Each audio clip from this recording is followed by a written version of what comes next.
Bueno, vamos a comenzar con el bloque de noticias del día de hoy. ¿Vieron esa noticia sobre el primer caso de envenenamiento con cadmio que ocurrió en Japón? Es realmente impactante. Sí, lo leí el otro día scrolleando, pero no le di importancia. Pensé que era algo muy específico de allá. ¿Querés contarme un poco más? ¿Qué pasó? Sí, en realidad es un caso bastante viejo porque, bueno, nada, ocurrió en una zona específica de Japón en donde había una industria minera, la cual arrojaba sus desechos, principalmente metales pesados, y entre estos estaba el cadmio, a un río bastante importante para esa zona. Claro, si no me equivoco, algo parecido pasa acá en Córdoba. Conservan todavía 5 piletones de uranio generados por la minería. eh, y yo considero que el problema de la contaminación es global, digamos. Pero en ese caso, ¿qué daños provocó, digamos? ¿En qué afectó a la población, a la gente? Claro, como te decía, la mina era bastante importante para esta zona porque el agua de este río Jesús la utilizaban tanto para consumo humano, agua potable, para higienizarse y demás, como también para el agua de riego para los cultivos de arroz. Claro, encima como la principal fuente de alimentación allá, digamos, es el arroz, como que lo consumían en la cadena alimentaria, me imagino. Claro, la gente empezó con síntomas en donde sentían dolores en las articulaciones, en la espalda, se le debilitaban muchísimo los huesos, tenían insuficiencias renales y todo esto llevó a una enfermedad que le pusieron un nombre llamado Itaitai, que significa aire. Claro, supongo que causó un gran impacto ambiental, no solo para los habitantes. Pero sigo sin entender bien cómo no se dieron cuenta rápido. ¿No sentían algún cambio de color u olor o no sé, en la consistencia, digamos, cuando cocinaban? Y no sé, según lo que dice esto, pasaron varios años, incluso décadas, hasta que empezaron a hacer pruebas médicas porque se creía que era un tipo de infección de bacteria, pero se dieron cuenta que no se trataba de algo así, sino que era algo más complejo y que afectaba a toda la comunidad de esa zona, pero bueno, como yo tampoco tengo los suficientes conocimientos técnicos para entender la química detrás de todo esto, de cómo llegó a influir tanto los metales pesados, contacté a unos conocidos que nos pueden llegar a ayudar a comprenderlo muchísimo mejor. Chicas, ¿están por ahí? Hola, Hola, ¿cómo va? hola, Hola. ¿cómo están? Bien, ¿y ustedes? Bien. Bien. ¿Quieren Eh, presentarse? bueno, somos Anthony Serena y Germina Palacios. Somos estudiantes de biotecnología de las facultades bioquímicas y ciencias biológicas. Bueno, un gusto. Ailén nos contactó y estuvimos investigando un poquito más del tema. Y sí, los desechos de la minería lamentablemente siguen siendo un problema hasta el día de hoy en muchas partes del mundo. Sí, hoy pregunté específicamente cómo el cambio llegó a afectar tanto a la salud y al ambiente, cómo es que no se detecta fácil. Bueno, hablando más técnicamente, hoy sabemos que el cadmio llega al ambiente de diferentes maneras. Una de ellas, bueno, los combustibles fósiles liberan cadmio a la atmósfera, donde se oxida y reacciona con el agua, para llegar a los suelos y las fuentes de agua a través de la lluvia ácida. También se introduce en la agricultura a través de fertilizantes fosfatados contaminados. El comportamiento del cadmio en el medio ambiente está fuertemente influenciado por el pH. En suelos básicos, el cadmio precipita como hidróxido de cadmio, un compuesto que es muy poco soluble. Guille, ¿nos puede explicar más bien en concreto qué es la solubilidad y cómo puede llegar a influenciar o afectar tanto el suelo? Sí, obvios. ¿Sabían que el comportamiento del cadmio en el ambiente cambia un montón según el pH del suelo? O sea, cuando el suelo es más básico, el cadmio se junta con el hidróxido y forma el hidróxido de cadmio, que es un compuesto muy poco soluble, como ya dije. Y cuando digo poco soluble, me refiero a que no se disuelve fácilmente en el agua. Es como cuando intentás disolver cacao en leche fría. Bueno, con el cadmio pasa algo así. Si es poco soluble, queda ahí quieto en el suelo y las plantas no lo pueden absorber tanto. Pero si el suelo es ácido, los protones hacen que el hidróxido de cadmio se disuelva y, o sea, se vuelve más soluble y el cadmio empieza a moverse por todos lados y así se meten las plantas, en el agua y hasta los animales acuáticos. Y obviamente, si eso sigue en la cadena alimentaria, termina llegando a nosotros. Así que básicamente el pH decide si el cadmio se queda tranqui o si sale de gira por el ambiente. Claro. Es muy interesante lo que nos estás explicando, Guille, pero volviendo al caso de Japón, ¿quién se hacía cargo de las industrias mineras en ese entonces allá? Bueno, cada país maneja sus regulaciones y reglamentos sobre qué hacer sobre los desechos.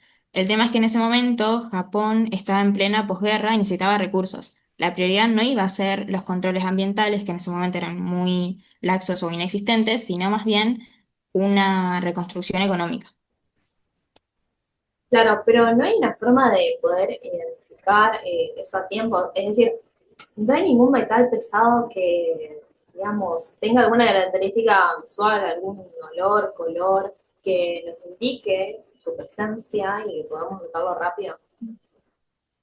Generalmente no, son contaminantes muy silenciosos. Sí, para poder detectarlos a tiempo se necesitan análisis químicos de laboratorio que, bueno, por eso, justamente por eso son tan peligrosos. ¿Y cuáles son las características que definen a estos metales pesados para que sean tan dañinos? Bueno, cuando hablamos de metales pesados, estamos hablando de elementos que tienen varias características bastante particulares. Primero, lo básico se van a llamar pesados, porque tienen una alta densidad, son literalmente mucho más densos que otros metales comunes. Un ejemplo clásico de esto serían el plomo, el mercurio o el cadmio. Eso se les llama los villanos del ambiente. Después, lo más importante es que muchos de estos metales no se degradan, o sea, no se rompen ni desaparecen con el tiempo como otros contaminantes orgánicos. Se quedan ahí en el suelo, en el agua, acumulándose.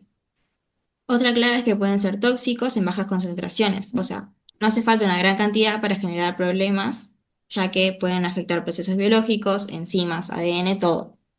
También tienden a acumularse, los organismos lo van acumulando en sus tejidos y eso amplifica la cadena triófica.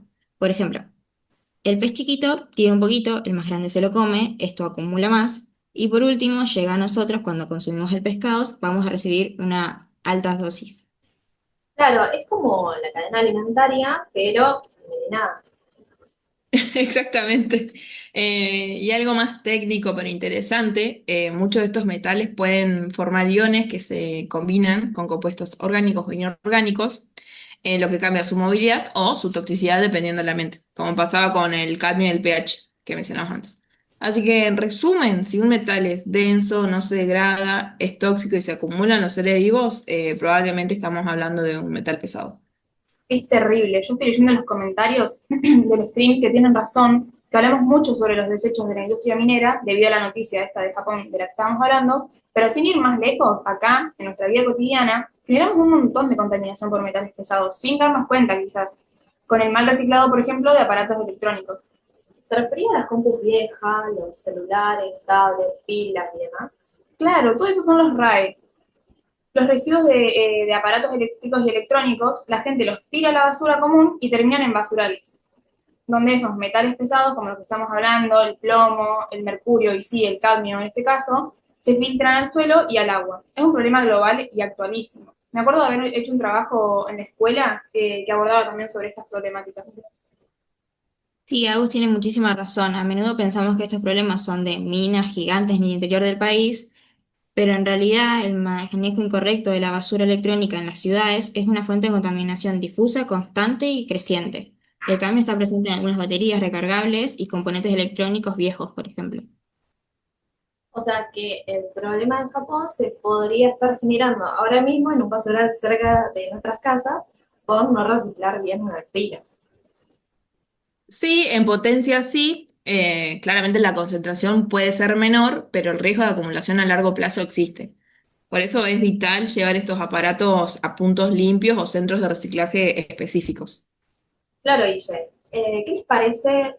¿Nos quieren dar su opinión en los comentarios? Y chicas, antes de cerrar, quizás podrían darnos algunas ideas sobre si existen alguna forma de mitigar o iniciar este tipo de contaminación en caso de que llegue a ocurrir.